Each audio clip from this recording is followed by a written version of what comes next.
উপমহাদেশের একজন প্রভাবশালী ইসলামী চিন্তাবিদ, লেখক, সাংবাদিক এবং সমাজ সংস্কারক ছিলেন আবুল আলা মওদুদী। উপমহাদেশের আলোচিত ইসলামী রাজনৈতিক দল জামাতে ইসলামীর প্রতিষ্ঠাতা হিসেবে তিনি সবচেয়ে বেশি পরিচিত। তিনি ছিলেন একই সাথে ইসলামী চিন্তাবিদ এবং ধর্মীয় আলেম। তার এই দ্বৈতসত্তার কারণেই মূলত তিনি একাধিক সময় সমালোচিত হয়েছেন। রাজনীতি, সমাজ, অর্থনীতি ও রাষ্ট্র ব্যবস্থা সবকিছুর সঙ্গেই ইসলামের সম্পর্ক কিভাবে গড়ে ওঠে সেই প্রশ্নের উত্তর খোঁজাই ছিল তার চিন্তা ও কর্মের মূল লক্ষ্য। জামাতে ইসলামের প্রতিষ্ঠাতা মাওলানা আবুল আলা মওদুদী আসলে কে এবং তিনি এত বিতর্কিত কেন সে সম্পর্কে আলোচনা করা হবে কি কেন কিভাবে এই পর্বে।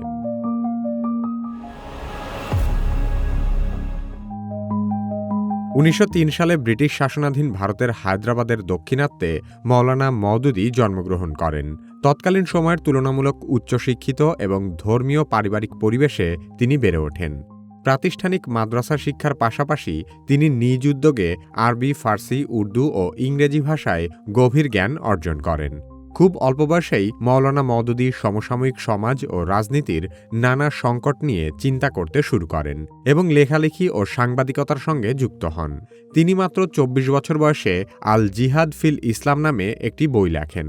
শুধু অল্প বয়সে লেখার কারণেই নয়, বরং বুদ্ধিবৃত্তিক গভীরতা, কাঠামোগত বিশ্লেষণ এবং ঐতিহাসিক পরিসরের জন্যও বইটি ছিল অত্যন্ত গুরুত্বপূর্ণ।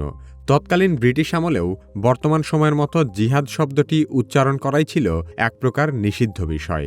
সেই পরিস্থিতিতে মওদুদী প্রথমবারের মতো জিহাদকে কেবল যুদ্ধের ধারণা থেকে বের করে এনে একটি পূর্ণাঙ্গ নৈতিক, রাজনৈতিক এবং আইনগত কাঠামোর মধ্যে ব্যাখ্যা করেন।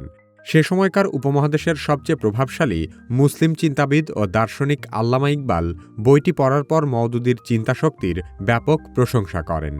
আল্লামা ইকবাল বলেন, জিহাদের বিষয়ে ইসলামে যা বলা প্রয়োজন ছিল, আধুনিক যুগে তা সবচেয়ে সুসংগঠিত ও বুদ্ধিবৃত্তিকভাবে এই বইতেই উপস্থাপিত হয়েছে।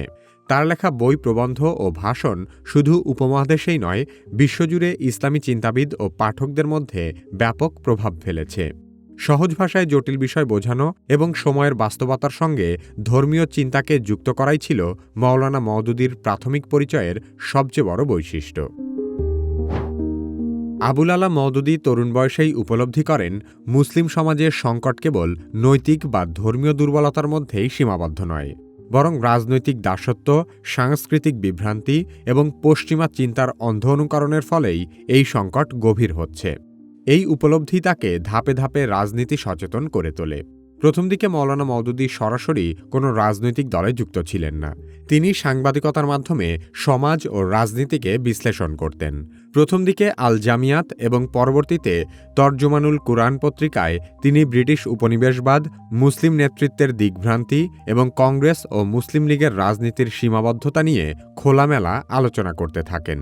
পরবর্তী সময়ে তিনি ইসলামী চিন্তাকে সংগঠিতভাবে সমাজে প্রতিষ্ঠা করার উদ্দেশ্যে কাজ শুরু করেন। সেই ধারাবাহিকতায় ১৯৪১ সালে আবুল আলা মওদুদী জামাতে ইসলামী প্রতিষ্ঠা করেন। এখান থেকেই তার রাজনৈতিক জীবনের প্রকৃত সূচনা ঘটে। তবে এই রাজনীতি প্রচলিত ক্ষমতাকেন্দ্রিক রাজনীতির মতো ছিল না। জামাতে ইসলামকে তিনি একটি আদর্শভিত্তিক আন্দোলন হিসেবে গড়ে তুলতে চেয়েছিলেন, যেখানে আগে মানুষ তৈরি হবে, চিন্তা তৈরি হবে, তারপর রাষ্ট্র ও ক্ষমতার প্রশ্ন আসবে। তিনি বিশ্বাস করতেন, ইসলামী রাষ্ট্র প্রতিষ্ঠার আগে প্রয়োজন ইসলামী মানসিকতা ও নৈতিক চরিত্রসম্পন্ন নাগরিক। মাওলানা মওদুদী মুসলিম লীগের পাকিস্তান আন্দোলনকে পুরোপুরি সমর্থন করেননি, কারণ তার মতে পাকিস্তান আন্দোলন ইসলামকে একটি পূর্ণাঙ্গ রাষ্ট্রদর্শন হিসেবে নয়, বরং মুসলমানদের জন্য একটি আলাদা ভূখণ্ডের দাবি হিসেবে উপস্থাপন করছিল। তিনি মনে করতেন, কেবল মুসলমান সংখ্যাগরিষ্ঠ হলেই কোনো রাষ্ট্র ইসলামী রাষ্ট্র হয়ে যায় না। রাষ্ট্রের সংবিধান, আইন, অর্থনীতি ও শাসন ব্যবস্থা যদি ইসলামী আদর্শে পরিচালিত না হয়, তাহলে সেটি নামমাত্র মুসলিম রাষ্ট্র ছাড়া কিছুই নয়। তিনি মুহাম্মদ আলী জিন্নাহর রাজনৈতিক দর্শন ও রাষ্ট্রভাবনাকে কঠোরভাবে সমালোচনা করেছেন, কারণ জিন্নাহ ব্যক্তিগত জীবনে মোটেই ধার্মিক ছিলেন না এবং একটি ইসলামী রাষ্ট্রের নেতৃত্ব দেওয়ার কোনো নৈতিক যোগ্যতাও জিন্নাহর ছিল না। মওদুদী মনে করতেন, যারা নিজের জীবনেই ইসলামকে আদর্শ হিসেবে গ্রহণ করেনি, তাদের হাতে ইসলামী রাষ্ট্রের ভবিষ্যৎ নিরাপদ নয়। পরবর্তীতে পাকিস্তান প্রতিষ্ঠার পর মাওলানা মওদুদী বলেন, যেহেতু পাকিস্তান তৈরি হয়ে গেছে, এখন দায়িত্ব হলো এটিকে সত্যিকারের ইসলামী রাষ্ট্রে পরিণত করা। এই পর্যায় থেকেই তিনি পাকিস্তানের সংবিধানকে ইসলামী ভিত্তিতে গড়ে তোলার দাবিতে সক্রিয় আন্দোলন শুরু করেন। দেশভাগের সময় পাকিস্তান রাষ্ট্রের জন্মের বিরোধিতার মতো ১৯৭১ সালে বাংলাদেশ যখন স্বাধীনতা সংগ্রাম শুরু করে তখনও আবুল আলা মওদুদী বাংলাদেশের স্বাধীনতার বিরোধিতা করেছিলেন। তিনি মনে করতেন রাষ্ট্রকে জাতি বা ভাষার ভিত্তিতে ভাগ করা হলে মুসলিম উম্মাহ আরও দুর্বল হয়ে পড়বে এবং উপমহাদেশে মুসলমানদের রাজনৈতিক শক্তি দীর্ঘমেয়াদে ক্ষতিগ্রস্ত হবে। মওদুদীর চিন্তার কেন্দ্র ছিল ইসলামী আদর্শভিত্তিক রাষ্ট্র। তার মতে পূর্ব ও পশ্চিম পাকিস্তানের সমস্যার মূল কারণ ইসলাম নয়, বরং ইসলামী নীতির বাস্তব প্রয়োগের অভাব।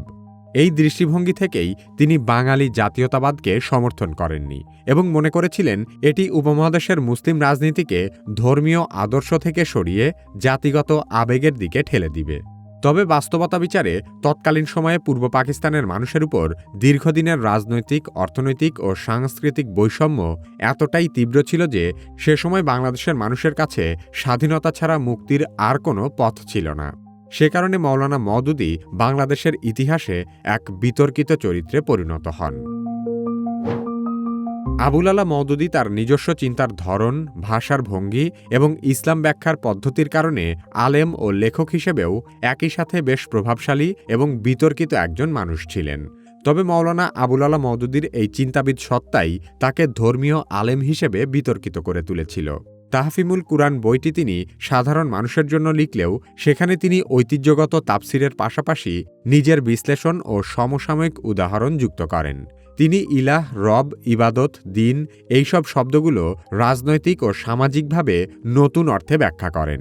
ঐতিহ্যবাহী আলেমরা মনে করেন মওদুদী এসব শব্দকে অধিক পরিমাণে রাজনৈতিক অর্থে ব্যবহার করেছেন, যা তাফসির শাস্ত্রের সঙ্গে সাংঘর্ষিক এবং সাধারণ পাঠকদের মধ্যে বিভ্রান্তি তৈরি করতে পারে।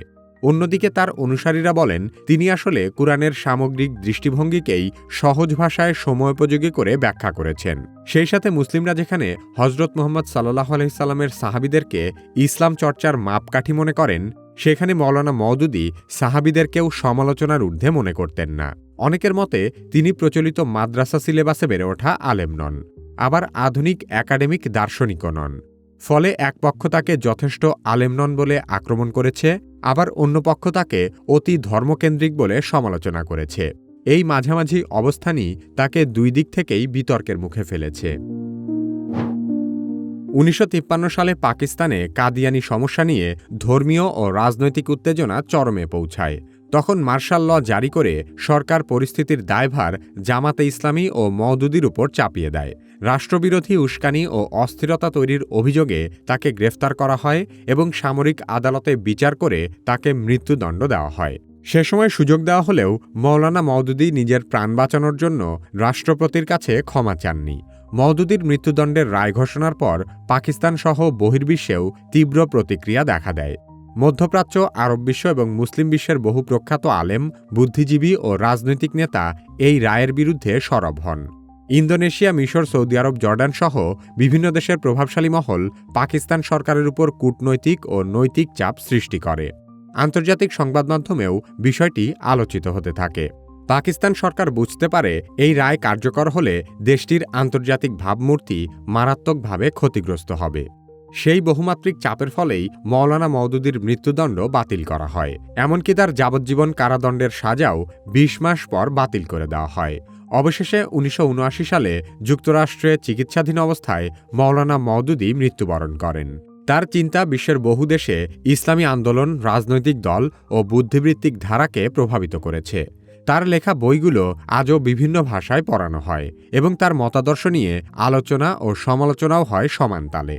মওলানা মওদুদী কাদিয়ানি মাসালা নামে একটি বই লেখার কারণেই মূলত তাকে গ্রেফতার করা হয়েছিল, কিন্তু সেই বইতে তিনি কাদিয়ানিদের বিরুদ্ধে সরাসরি আক্রমণের বদলে তাদেরকে সরকারিভাবে অমুসলিম সংখ্যালঘু ঘোষণার দাবি জানিয়েছিলেন।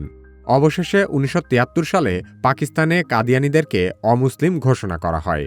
কাদিয়ানি আসলে কারা এবং কাদিয়ানিরা কেন মুসলিম নয় সে সম্পর্কে জানতে চাইলে কিভাবে এই ভিডিওটি দেখতে পারেন। বর্তমান সময়ে এআই না শিখলে আপনি নিশ্চিতভাবেই পিছিয়ে পড়বেন। যারা নিজে নিজে এআই এর ব্যবহার শুরু করতে ভয় পাচ্ছেন তারা কিভাবে একাডেমির এআই দক্ষতা কোর্সে ভর্তি হতে পারেন। ভিডিও ডেসক্রিপশন ও পিন কমেন্টে কোর্সের লিংক দেওয়া আছে।